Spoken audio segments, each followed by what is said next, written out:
As usual, I start with the spray, pull down the jaw, plan the sides, and I draw a line to demarcate the purple from the white.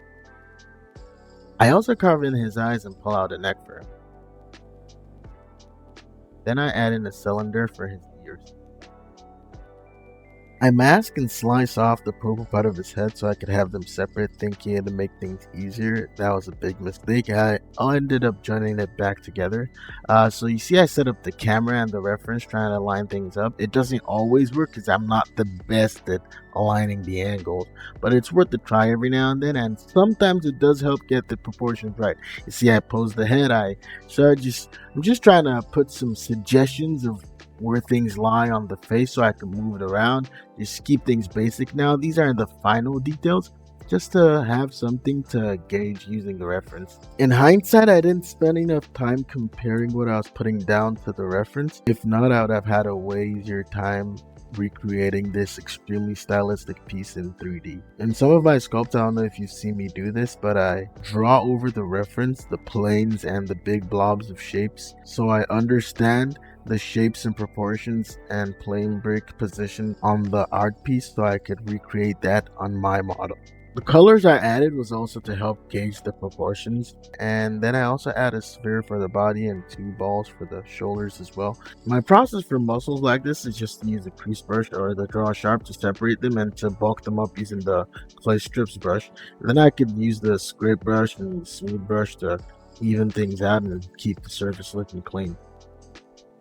I have to admit that the first stream where I worked on this, I struggled a lot, and I think one of the issues is I wasn't looking at the piece as a whole. I was so zoomed in on each part. So that's something I'm going to work on being more conscious of. Just staying far from my model as much as possible, not diving too deep into the details when I haven't even figured out the angles, the inclinations, the shapes and proportions well.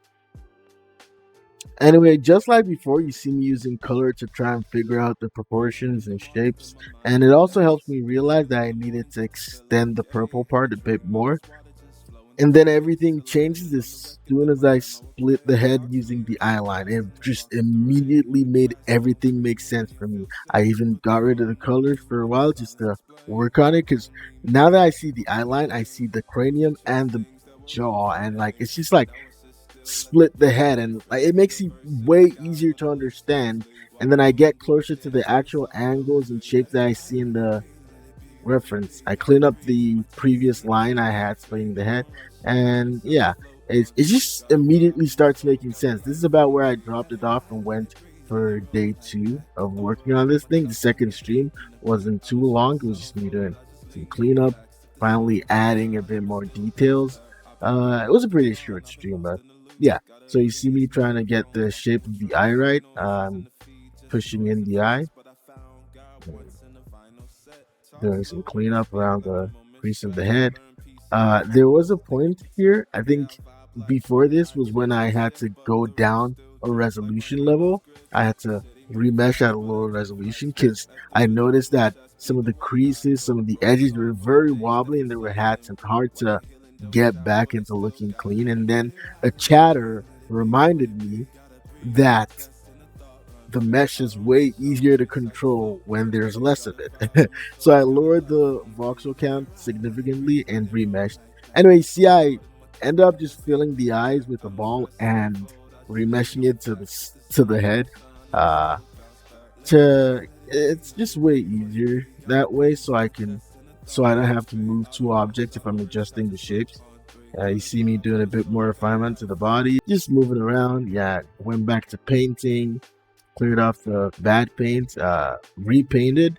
Right now the paint was extremely low resolution because I'm just using the paintbrush and sculpt mode, which paints on the vertices. So if you don't have that many vertices, the paint's going to be extremely low resolution. If you notice, even at the end of the process video, it's not going to be as high resolution as the final result, because off stream, and I didn't record this either, I literally went back in to up the resolution and clean up the painting. Yeah, so here I tried again to split it. I don't know why I kept thinking that might have been the better way to do it, but yeah, Again, a bad idea. I did not stick with it. So yeah, you see things coming together. I did try overlay it with the reference a bit again, just to see if I could get it more pixel perfect. You see me adding more detail. At this point I've merged the ear to the head and I'm adding more detail. Then I use the skin modifier on a single vertex point, the skin and subdivision surface modifiers. Then I extended to the shape of his tail. I try to get it to make sense and be expressive from various angles. Anyway, you see me refining the creases. I probably up the resolution here so I can refine the creases, do some cleanup. I work on the mouth a bit to make it a bit cleaner. Yeah. At this point, there's no big changes. It's mostly just small changes, and that's just how it goes. I mean, and that's also kind of why I get fatigued during long projects. This one wasn't a long project, but I do tend to get fatigued during long projects because I love the early parts because it's fun, because that's where the biggest amount of change happens. But when it comes to just cleanup, refinement, details, stuff like that, I am not the biggest fan.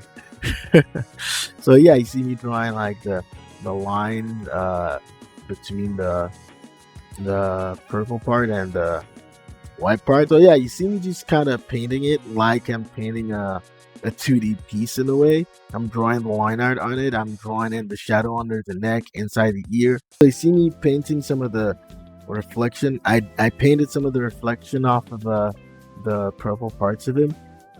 And to get the outline around his body, I use what I think is called the inverted hole method. It's where you take the model you want to outline, and then you duplicate it, then you scale it up along its normal, so it's a bit thicker than the original model. Then you paint it like all black or whatever color of outline you want, and then you flip the normals, and then you turn on back face coloring, so you only see the edges of that shape where it turns towards you.